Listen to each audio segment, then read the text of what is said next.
kasih Anda masih bersama dengan Perempuan Bicara. Kita masih akan dengarkan bagaimana perspektif kita untuk kemudian keluar dari lingkaran setan pinjol ilegal ini yang sudah mungkin membahayakan banyak ya, bahkan menyerenggut nyawa dari 4 warga negara Indonesia karena sudah mengakhiri hidupnya. Nah, kita coba lihat beberapa mungkin kita ada ya jejak digital juga yang terlihat ini di tanggal 27 November 2018. Kita lihat. Saya harus katakan dulu ini adalah 27 November 2018 dari Kominfo yang mengatakan pinjamlah uang sebanyak-banyaknya ke fintech ilegal tak perlu dikembalikan. Nah, kalau memang ini masih hal yang terpatri di benak masyarakat, seperti apakah mungkin pendapat Mbak Afi dulu saya mendengar? Oke. Ya menurut saya sih ini nggak benar juga ya, karena nanti masyarakat salah persepsi dengan ini, nanti dianggapnya wah kalau gitu kita pinjam aja. Nah padahal nanti ada masalah hukum juga. Tapi secara regulasi Kominfo benar tadi bahwa kan ilegal, jadi nggak apa-apa.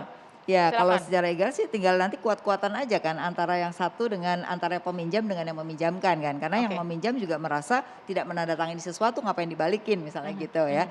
Nah yang sana juga gitu kan memberikan itu tapi tidak memberikan perjanjian gitu. Jadi bisa juga saya nggak bayar karena saya nggak ada perjanjian bisa juga gitu. Jadi sama-sama bisa melakukan hal itulah gitu ya. Cuman kan hal ini nggak baik juga buat masyarakat kita. Nanti jadi masyarakat kita akhirnya berbondong-bondong melakukan hal ini gitu ya. Tapi bagus juga sih nanti jadi ilegalnya jadi gak ada lagi. Jadi takut, ilegalnya jadi takut tapi kemudian harus ada edukasi. Mbak Asfi gimana melihat ini kayak psikologi terbalik jadinya nih mungkin? Iya betul, ini tidak akan menyelesaikan masalah ya. Penjelasan meskipun benar secara formal gitu benar ya. Karena tadi masalah-masalah tadi ketika dilaporkan ke polisian, kalau terjadi macam-macam itu ada 3 pola. Satu, dia tidak diterima laporannya. Persis tadi karena kamu kan memang belum bayar, jadi wajar. Kedua, ada hal yang alasannya benar tapi nggak benar. Kalau menurut polisi ini kan pinjam meminjam, perdata, bukan urusan kami. Itu benar, tapi karena di dalam pinjam meminjam ini ada banyak tindak pidana tadi yang kita diskusikan, jadi harusnya tidak bisa begitu. Yang kedua kategorinya adalah diterima tapi tidak ditindaklanjuti dengan banyak alasan.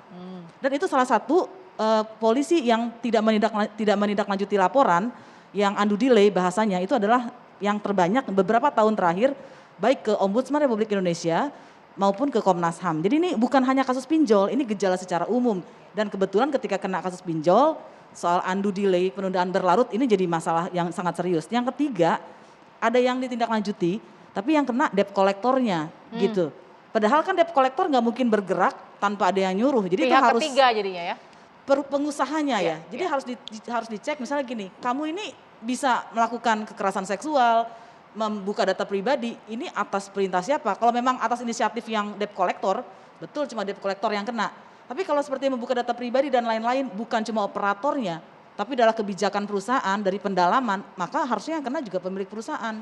Gitu. Jadi hati-hati bahwa walaupun ini masuknya ke ranah perdata, tapi di dalamnya banyak sekali potensi untuk pelanggaran pidana. Betul, tadi yang kita sebutkan tadi yang ilegal-ilegal tadi kan Mbak Devi juga bilang, kalau yang legal itu tidak melakukan, yang dengan ya betul itu tindak pidana gitu. Dan sebetulnya dengan segala keterbatasan hukum kita, tindak pidana itu penipuan gitu ya, kekerasan, itu sudah bisa ditindaklanjuti dan itu pasti sedikit banyak akan membuat mereka akan jeri untuk melakukan lagi. Jadi menanamkan literasi tadi harus seperti apa Mbak Devi? Kan salah satu cari usaha dari Kominfo, ya udah pinjam aja kan, mereka ilegal nggak usah dikembalikan. Gitu. Nah itu kan 2018, sekarang pemerintah, Kominfo sudah ada namanya Satgas Waspada Investasi dan sebagainya, itu gabungan semua kementerian dan sekarang mereka terus ikhtiar terus setiap hari ada kali 400-500 webinar yang salah satunya membicarakan soal ini. Mengedukasi itu satu. ini. Ya kenapa webinar? Ya karena kan sekarang lagi pandemi. Kalau tidak pandemi pasti turun ke bawah. Betul. Tapi ini mumpung kesempatan yang mahal sekali, saya cuma mengingetin kalau dari OJK sudah pernah menyampaikan bahwa kalau kemudian kita sudah pernah terpaksa meminjam gitu ya dan kepada yang ilegal, maka apa yang bisa dilakukan? Pertama, blokir nomor-nomor telepon itu. Lalu kemudian beritahu ke seluruh kontak HP, di kontak kita kalau ada yang dapat pesan tentang pinjol, abaikan. Lalu yang ketiga, lapor polisi. Setelah itu lampirkan laporan polisi ke kontak penagih yang memang masih muncul. Nah karena kalau yang tadi yang legal, dia tidak akan lakukan hal-hal yang demi, karena sudah terikat dengan undang-undang sendiri. Karena kalau enggak mereka akan tutup. Karena tadi datanya tuh triliunan loh, data yang dana yang mereka sudah alirkan ke masyarakat. Jadi artinya masyarakat hati-hati. Bedanya yang paling menarik soal bunga saja. Kalau yang legal itu setahun, mohon koreksi saya Mbak Afi, itu 24%. Ini sebulan 24% bunganya. Jadi kalau sebulan 24% dikali 12 sudah berapa persen? Nah itu saja sudah menunjukkan bahwa yang begitu itulah yang ilegal. Sama hati-hati, satu lagi kalau praktek-praktek di luar negeri bahkan mereka itu meminta kita, mohon maaf sekali, memfoto tubuh kita tanpa busana karena itu jadi bagian dari mereka untuk menjerat kita kalau suatu hari kita tidak membayar. Ada yang pakai kolateralnya atau jaminannya demikian. Hati-hati betul karena yang legal nggak mungkin meminta hal-hal yang demikian. Solusi dari Mbak Afi, kepada pemerintah baik dan juga kepada Mbak Yuni harus apa nih Mbak Yuni dengan kondisi? Sebaiknya masyarakat begini ya, kalau memang ada masalah sebaiknya memang tidak diselesaikan dengan cara meminjam dengan pinjol yang seperti itu. Pasti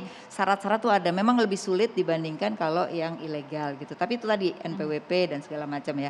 Nah yang kedua kalau udah punya masalah sebaiknya segera ke Satgas karena itu bisa menjembatani gitu. Paling tidak kalau tadi terjerat dengan bunga yang besar kan itu bisa dijembatani paling tidak dikurangin sehingga hanya bisa membayar hanya pokoknya saja gitu. Nah ini kalau yang sudah terlanjur, tapi kalau yang belum terlanjur sebaiknya menurut saya kalau punya masalah itu harus mencari itu tadi di OJK itu datanya lengkap. Kalau tidak ini ada juga telepon yang khusus perlindungan konsumen ya atau orang mau tanya-tanya itu OJK punya gitu. Nah atau ke bank, di bank juga bisa menerima masyarakat walaupun enggak transaksi tapi bisa tanya-tanya gitu. Jadi bank itu tidak menerima hanya nasabahnya saja, kalaupun tidak nasabah juga boleh tanya-tanya. Nah dari situlah kita bisa memilih sebenarnya mana yang sebenarnya kita bisa lakukan untuk minjam-meminjam ya. Tapi kalau sekarang ini masyarakat tadi ya masalahnya kalau udah panik, nah itu kan. Nah kalau udah panik menurut saya juga gitu, kita harus mulai belajar.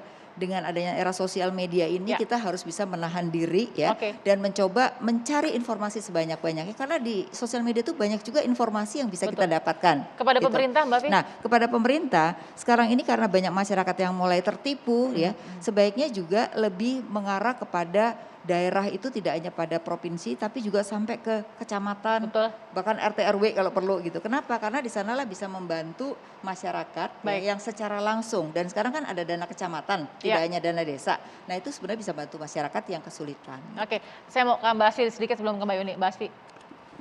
Iya, jadi yang pertama menurut saya kita perlu membantu korban, kita harus berhenti menyalahkan korban sambil tentu saja melakukan upaya-upaya literasi. Karena kalau masyarakat terus menyalahkan korban, apalagi tadi dalam data-data kami aparat penegak hukum juga ikut, ya kamu salah sendiri, udah wajar digituin karena nggak bayar, maka korban akan semakin takut.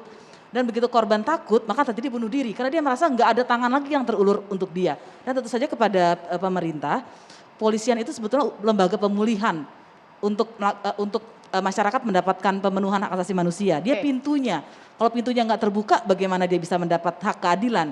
Karena itu sebetulnya pemerintah perlu melakukan perhatian lebih serius kepada kepolisian, khusus untuk pinjol ini agar bisa diterima. Tapi yang terakhir sebetulnya kasus ini menunjukkan ada masalah di sistem kesehatan kita yang belum sempurna ya, sehingga orang dalam kondisi terjepit gitu harus mengambil pilihan yang sulit dan akhirnya menjadi korban yang kesekian kalinya. Baik, Mbak Yunia terakhir harapan Mbak Yunia sebagai korban juga apa sebenarnya saat ini?